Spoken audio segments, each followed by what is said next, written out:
மதக்கலவரம் ஏற்படுத்தியாவது தேர்தலில் வெற்றி பெற்று விடலாம் என்று தப்பு கணக்கு போடுபவர்களின் முகத்தில் தமிழ்நாட்டு மக்கள் கரியை பூசுவார்கள் என துணை முதலமைச்சர் உதயநிதி ஸ்டாலின் தெரிவித்துள்ளார். சென்னை பிராட்வே பகுதியில் நடைபெற்ற கிறிஸ்துமஸ் விழாவில் பங்கேற்று உரையாற்றிய உதயநிதி ஸ்டாலின், பீகார், மத்திய பிரதேசம் போன்ற வட மாநிலங்களில் பாஜக வென்றாலும் என்றைக்கும் தமிழ்நாட்டில் வெற்றி பெற முடியாது என திட்டவட்டமாக தெரிவித்தார். ஏன்னா நம்முடைய முதலமைச்சர்கள் எப்பொழுதுமே சொல்வது போல என்னைக்குமே தமிழ்நாடு அவுட் ஆஃப் கண்ட்ரோல் தான், டெல்லிக்கு அவுட் ஆஃப் கண்ட்ரோல் தான். சங்கிங்க இன்னைக்கு இவ்வளவு தமிழ்நாட்டுக்கு இவ்வளவு பிரச்சனையை கொடுத்துக்கிட்டு இருக்கிறாங்க. ஆனால் இங்கே எதிர்கட்சி தலைவர் இருக்கிறார் திரு எடப்பாடி பழனிசாமி அவர்கள். இன்னைக்கு அவர் மொத்தமா டோட்டலா அமித்ஷாவோட காலில் சரண்டர் ஆயிட்டாரு. அண்ணா திராவிட முன்னேற்ற கழகம் என்பது இன்னைக்கு அமித்ஷா திராவிட முன்னேற்ற கழகமாக மாறிடுச்சு. அமைதி பூங்காவான தமிழ்நாட்டில் சாதி மதங்களின் பெயரால் சண்டைகளை உருவாக்க அனுமதிக்காமல் கவனமாக இருக்க வேண்டும் என அமமுக பொதுச் செயலாளர் டிடிவி தினகரன் கேட்டுக் கொண்டுள்ளார். சிவகங்கையில் செய்தியாளர்களிடம் பேசிய அவர் 100 நாள் வேலைவாய்ப்பு திட்டத்தில் மகாத்மா காந்தியின் பெயரை தொடர வேண்டும் என வலியுறுத்தினார். திட்டத்தின் மகாத்மா காந்தி வேலைவாய்ப்பு திட்டம் என்கிற பெயரில் இருப்பதுதான் நன்றாக இருக்கும் என்பதுதான் எல்லோருடைய எதிர்பார்ப்பு, எங்களுடைய கருத்து அதுதான். அதே நேரத்தில் அதில் பாராட்டத்தக்க அம்சங்கள் இருக்கு. இன்னும் சொல்ல போனால் கடுமையான நிதி நெருக்கடியை சந்திக்கின்ற வேளையில மாநிலத்தின் பங்கை 40% இருக்க வேண்டும் என்று மத்திய அரசு சொல்வதை மறுபரிசீலனை செய்ய வேண்டும்.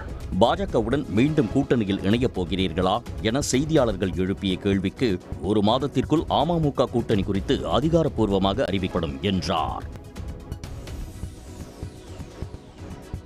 கிறிஸ்துமஸ் பண்டிகை மற்றும் நாட்களை முன்னிட்டு தமிழ்நாடு அரசு போக்குவரத்து கழகங்கள் மூலம் சிறப்பு பேருந்துகள் இயக்கப்பட உள்ளன. அதன்படி சென்னை கிளாம்பாக்கத்திலிருந்து திருவண்ணாமலை, திருச்சி, கும்பகோணம், மதுரை, திருநெல்வேலி, நாகர்கோவில், கன்னியாகுமரி, சேலம், ஈரோடு, திருப்பூர் ஆகிய நகரங்களுக்கு நாளை 255 பேருந்துகளும் நாளை மறுநாள் 525 பேருந்துகளும் இயக்கப்படும் என்று தெரிவிக்கப்பட்டுள்ளது. சென்னை கோயம்பேட்டிலிருந்து திருவண்ணாமலை, நாகை, வேளாங்கண்ணி, ஓசூர், பெங்களூரு ஆகிய இடங்களுக்கு நாளை மற்றும் நாளை மறுநாள் மொத்தம் 91 பேருந்துகள் இயக்கப்பட இருப்பதாக கூறப்பட்டுள்ளது. மறுபுறத்தில் தெற்கு ரயில்வே சார்பில் சிறப்பு ரயில்களும் இயக்கப்பட உள்ளன. அதன்படி சென்னை சென்ட்ரல், மங்களூரு, ஈரோடு, நாகர்கோவில், செகந்திராபாத், வேளாங்கண்ணி இடையே சிறப்பு ரயில்கள் இயக்கப்பட உள்ளன. நாளையும் 30ஆம் தேதியும் அதிகாலை 3:10க்கு மங்களூருவில் இருந்து சிறப்பு ரயில் புறப்பட்டு சென்னை சென்ட்ரலுக்கு வந்தடையும்.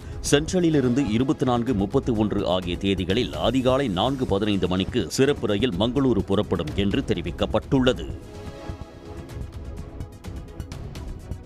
நாளை முதல் நெல்லை பொருணை அருங்காட்சியகத்தை பார்வையிட பொதுமக்களுக்கு அனுமதி அளிக்கப்பட உள்ளதாக மாவட்ட ஆட்சியர் அறிவித்துள்ளார்.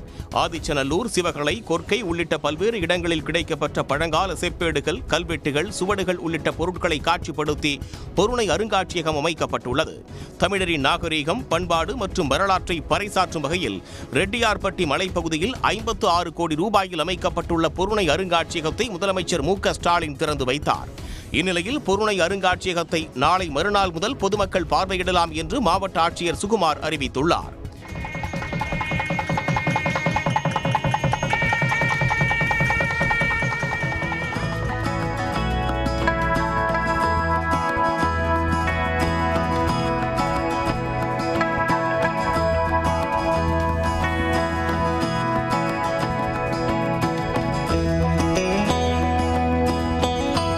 நெல்லை சந்திப்பு மற்றும் புதிய பேருந்து நிலையத்திலிருந்து பொருணை அருங்காட்சியகத்திற்கு செல்ல சிறப்பு பேருந்துகள் ஏற்பாடு செய்யப்பட உள்ளதாகவும் அறிவிக்கப்பட்டுள்ளது.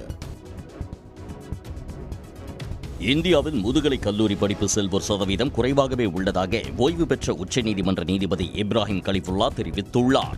சென்னை மேடவாக்கத்தில் உள்ள காகித மில்லத் கலை அறிவியல் கல்லூரி பட்டமளிப்பு விழாவில் பட்டங்களை வழங்கி உரையாற்றினார். அப்போது பேசிய அவர், சுதந்திரம் அடைந்த காலத்துடன் ஒப்பிடும்போது பட்டப்படிப்பு கல்வி அறிவு 77% இருந்தாலும் முதுகலை பட்டப்படிப்பு வெறும் 10%ஆகவே உள்ளதாக தெரிவித்தார். The post graduation among these educated mass remains at just 10.1%. See, education is an integral part of national development. Without education, nothing will move. Today,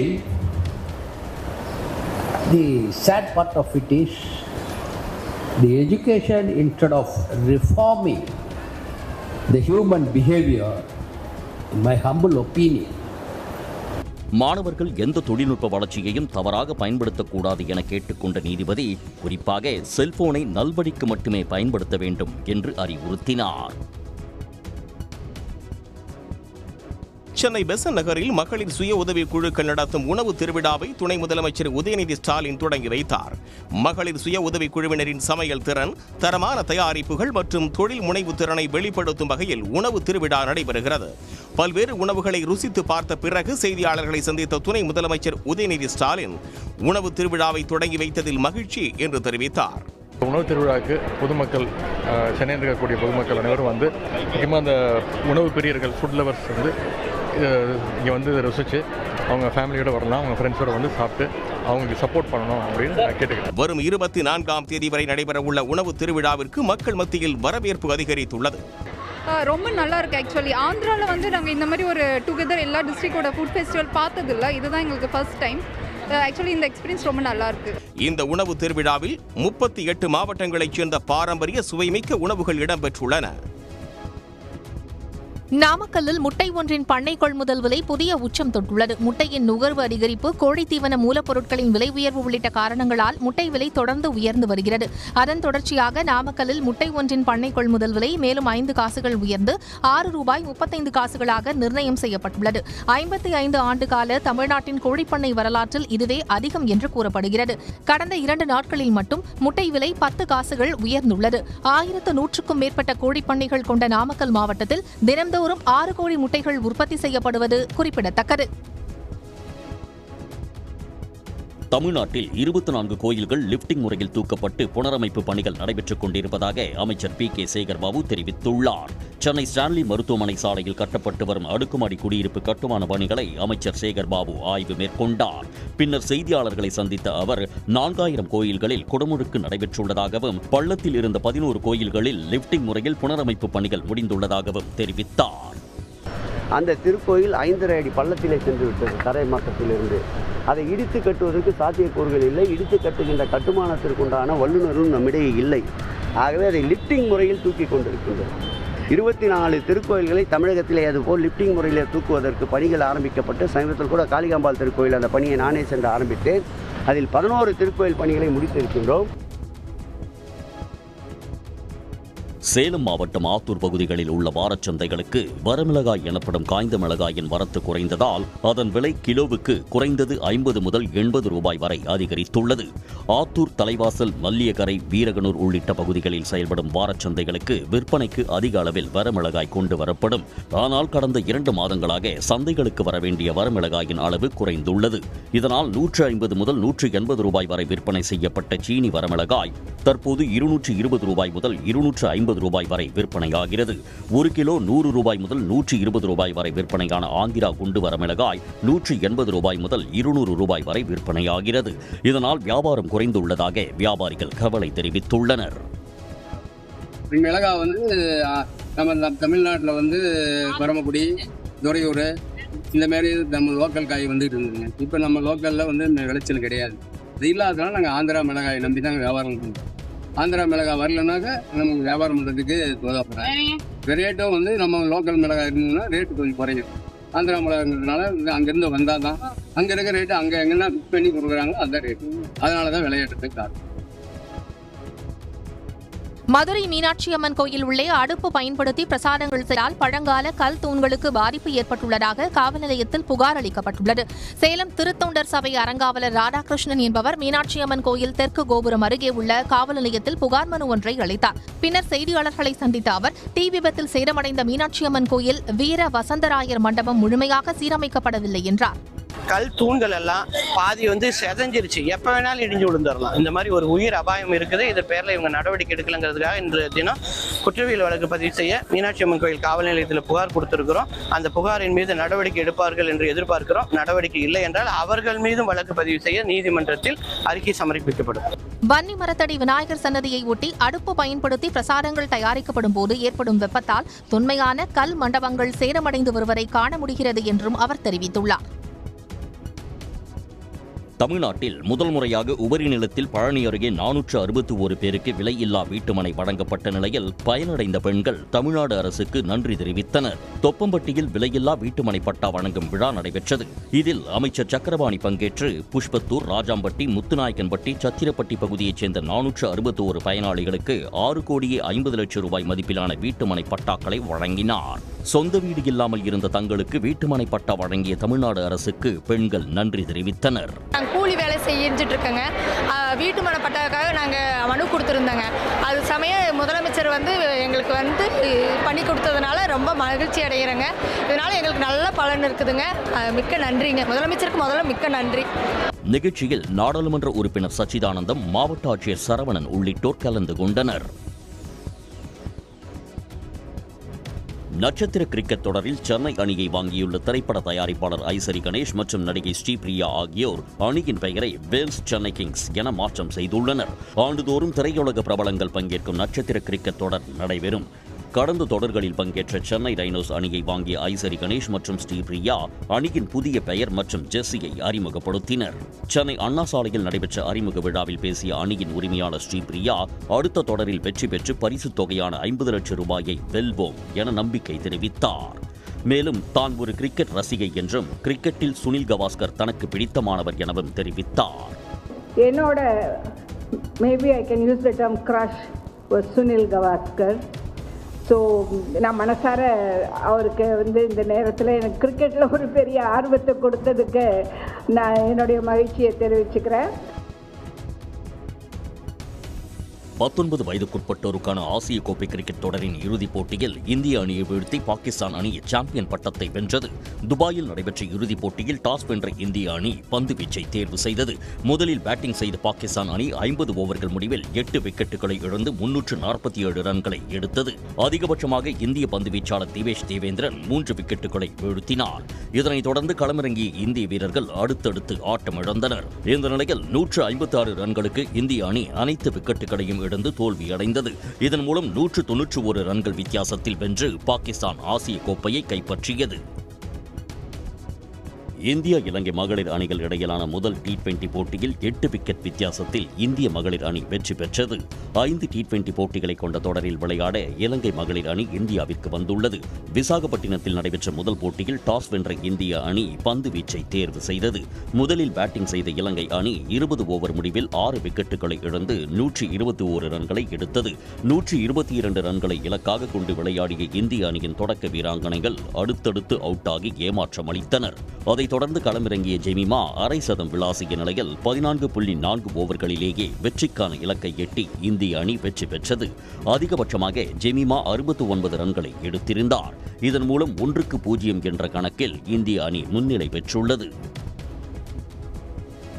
சட்டவிரோதமாக புலம்பெயர்ந்து வந்த வங்கதேசத்தவர்களை அசாமில் காங்கிரஸ் கட்சி குடியமர்த்தி உள்ளதாக பிரதமர் மோடி குற்றச்சாட்டை முன்வைத்துள்ளார். இதற்கு காங்கிரஸ் கட்சி கடுமையான கண்டனங்களை பதிவு செய்துள்ளது. திப்ருகர் நகரில் பொதுக்கூட்டத்தில் உரையாற்றிய பிரதமர் மோடி, வங்கதேச புலம்பெயர்ந்தோரை காங்கிரஸ் கட்சி விரும்புகிறது என்றும் அதனாலேயே அவர்களை பாதுகாத்து அசாமில் குடியமர்த்தி உள்ளது என்றும் பரபரப்பு குற்றச்சாட்டை முன்வைத்தார். இதன் காரணமாகவே SIR பணிகளை காங்கிரஸ் கட்சி எதிர்ப்பதாகவும் அவர் சாடினார். இதற்கு கடும் கண்டனம் தெரிவித்துள்ள காங்கிரஸ் தலைவர் மல்லிகார்ஜுன கார்கே, அசாமிலும் ஒன்றியத்திலும் டபுள் என்ஜின் அரசை நடத்தும் பாஜக தான் தோல்விகளுக்கு பொறுப்பு என்று குறிப்பிட்டுள்ளார். ஊடுருவல்காரர்களை தடுக்க முடியாவிட்டால் எதிர்க்கட்சிகள் எப்படி பொறுப்பாவார்கள் என்றும் அவர் கேள்வி எழுப்பினார். பாஜக அரசு தோற்கும் போதெல்லாம் காங்கிரஸை குற்றம் சாட்டுவதை மோடி வழக்கமாக கொண்டுள்ளார் என்று கார்கே விமர்சித்துள்ளார். தேச விரோதிகள் பாஜகவினர்தான் என்றும் தாங்கள் அல்ல என்றும் கார்கே காட்டமாக தெரிவித்துள்ளார். மக்களுக்கு நல்லது செய்ய அதிகாரம் தேவையில்லை என கன்னட நடிகர் சிவராஜ்குமார் தெரிவித்துள்ளார். அர்ஜுன் ஜன்யா இயக்கத்தில் சிவராஜ்குமார், உபேந்திரா உள்ளிட்டோர் நடித்துள்ள 45 திரைப்படத்தின் முன்னோட்ட நிகழ்ச்சி சென்னையில் நடைபெற்றது. நிகழ்ச்சியை தொடர்ந்து செய்தியாளர்களின் கேள்விக்கு பதிலளித்த சிவராஜ்குமார், மக்களுக்கு நல்லது செய்ய அதிகாரம் தேவையில்லை என்றும் நடிகராக இருந்து கொண்டே நல்லது செய்யலாம் என தெரிவித்தார். ஃபர்ஸ்ட்லேருந்து எங்கள் பாலிட்டிக்ஸ் என்ன தெரியாது sir. First of all main thing, இங்கே என்ன பண்ணணுமோ ஹெல்ப் பண்ணுமோ கண்டிப்பாக அது பண்ணிகிட்டே இருக்கோம். அதுக்கு எங்களுக்கு ஒரு பவர் வேணாம். அதுக்கு நாங்கள் யாருக்கு வேணால் பண்ணலாம். ஐ do not show partiality. I can do for everybody. But politics sometimes it doesn't happen like that. Australia மற்றும் இங்கிலாந்து அணிகளுக்கு இடையிலான 3வது டெஸ்ட் போட்டியில் 82 ரன்கள் வித்தியாசத்தில் வெற்றி பெற்றதன் மூலம் ஆஸ்திரேலியா ஆஷஸ் கோப்பையை தக்க வைத்துள்ளது. 5 போட்டிகள் கொண்ட தொடரில் 3-0 என்ற கணக்கில் ஆஸ்திரேலிய அணி முன்னிலையில் உள்ளது. அடிலைடில் நடைபெற்ற 3வது டெஸ்ட் போட்டியின் முதல் இன்னிங்ஸில் ஆஸ்திரேலிய அணி 371 ரன்களை குவித்தது. அதிகபட்சமாக அலெக்ஸ் கேரி 109 ரன்கள் எடுத்தார். தொடர்ந்து பேட்டிங் செய்த இங்கிலாந்து அணி 286 ரன்களுக்கு ஆட்டமிழந்தது. 85 ரன்கள் முன்னிலையில் 2வது இன்னிங்ஸை தொடங்கிய ஆஸ்திரேலியா 4 விக்கெட் இழப்பிற்கு 349 ரன்கள் எடுத்தது. 435 ரன்களை இலக்காக கொண்டு களமிறங்கிய இங்கிலாந்து அணி 352 ரன்களுக்கு அனைத்து விக்கெட்டுகளையும் இழந்து தோல்வியடைந்தது. ஆட்டநாயகனாக ஆஸ்திரேலியாவின் அலெக்ஸ் கேரி தேர்வு செய்யப்பட்டார். மதுரை திருப்பரங்குன்றம் மலையில் அமைந்துள்ள சிக்கந்தர் தர்காவில் சந்தனக்கூடு திருவிழாவையொட்டி ஆண்டுதோறும் வழக்கமாக ஏற்றப்படும் கொடி நேற்று போலீசாரின் உதவியோடு ஏற்றப்பட்டது. சந்தனக்கூடு திருவிழாவை முன்னிட்டு முதலில் வழக்கம் போல மலைக்கு கீழ் உள்ள பள்ளிவாசலில் கொடியேற்றப்பட்டு பின்னர் மாட்டு வண்டியில் ஒரு கொடிக்கம்பத்தை வைத்து ரத வீதிகளில் உலா வருவதற்காக எடுத்துச் செல்லப்பட்டது. மலை மீது கொடிக்கம்பத்தை எடுத்துச் செல்லக்கூடாது என பழனி ஆண்டவர் கோவிலில் சிலர் தர்ணாவில் ஈடுபட்டனர். அதேவேளையில் மற்றொரு கொடிக்கம்பம் போலீசாரின் உதவியோடு வேறு பாதை வழியாக சிக்கந்தர் தர்கா கொண்டு செல்லப்பட்டு கொடியேற்றப்பட்டது.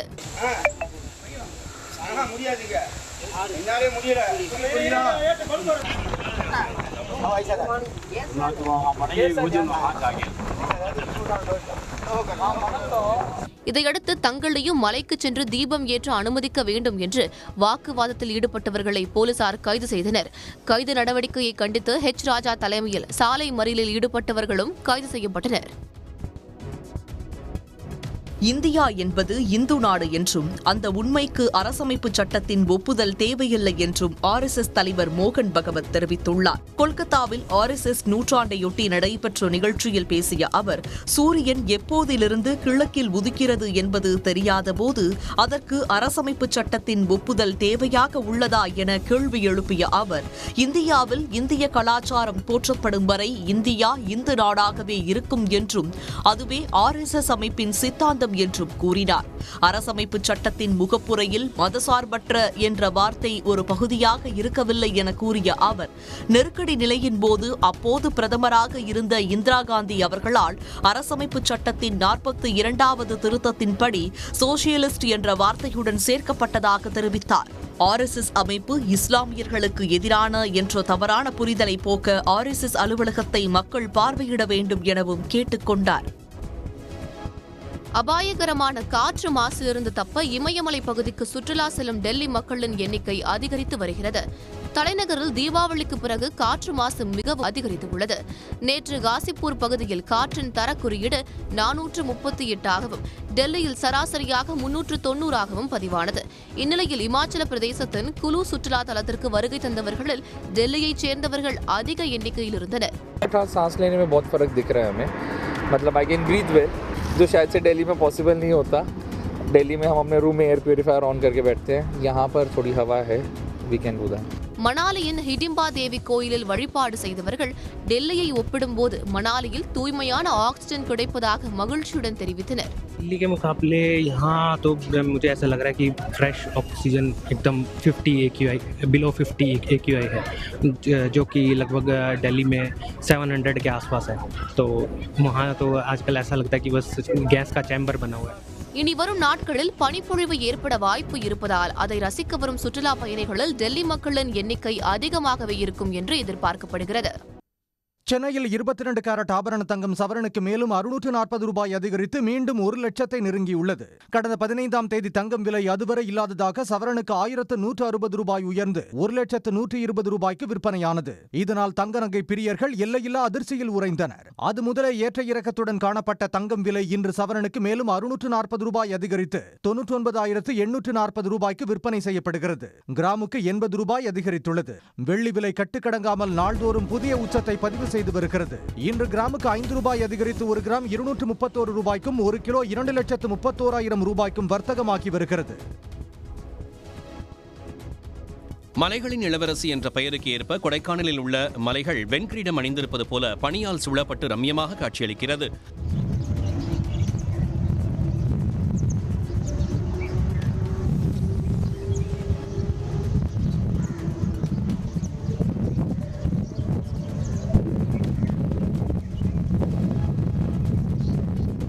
குளிர்காலம் தொடங்கியுள்ள நிலையில் கொடைக்கானல் மற்றும் அதன் சுற்றுவட்டார பகுதிகளில் உறைபனியின் தாக்கம் தொடர்ந்து அதிகரித்து வருகிறது. குறிப்பாக நீர்நிலைகளில் குளிர்காற்றும் புல்வெளிகளில் வெண்போர்வை போர்த்தியது போலவும் காட்சியளிக்கிறது. அதிகாலை நேரத்தில் கொடைக்கானலில் உள்ள மலை முகடுகள் நுரை ததும்பும் கடல் அலைகள் போல காட்சியளிக்கின்றன. இதையடுத்து கொடைக்கானலின் குளிரை அனுபவிக்க ஏராளமான சுற்றுலா பயணிகள் வரத் தொடங்கியுள்ளனர். தேசிய மின் சிக்கனம் மற்றும் பாதுகாப்பு விழிப்புணர்வு வார விழா சென்னை கிண்டியில் நடைபெற்றது. சென்னை தெற்கு மின் பகிர்மானத்தின் கிண்டி கோட்டம் சார்பில் நடைபெற்ற இந்த விழாவில் மின்சாரத்தை சிக்கனமாக உபயோகித்து சேமிப்பது தொடர்பாக ஊழியர்கள் விழிப்புணர்வு ஏற்படுத்தினர். மேலும் மின்சாரத்தை பாதுகாப்பாக கையாள்வது தொடர்பாகவும் விழிப்புணர்வு ஏற்படுத்தப்பட்டது. திருவண்ணாமலை மாவட்டம் செங்கம் அருகே 55 கோடி ரூபாய் செலவில் அமைக்கப்பட்ட குடிநீர் லைனில் 10க்கும் மேற்பட்ட இடங்களில் உடைப்பு ஏற்பட்டு தண்ணீர் வீணாகி வருவதாக புகார் எழுந்துள்ளது. சாத்தனூர் பிக்கப் அணையில் இருந்து தண்டராம்பட்டு பகுதியில் குடிநீர் விநியோகிக்க அமைக்கப்பட்ட குழாயில் வட்டார வளர்ச்சி அலுவலகம் முன்பு நேற்று சேதம் ஏற்பட்டது. அந்த இடத்தில் நிறுத்தி வைக்கப்பட்டிருந்த காரின் அடியிலும் தண்ணீர் கொப்பளித்தது. இதையடுத்து அங்கிருந்தோர் மற்றொரு வாகனம் மூலம் கயிறு கட்டி அந்த காரை மீட்டனர்.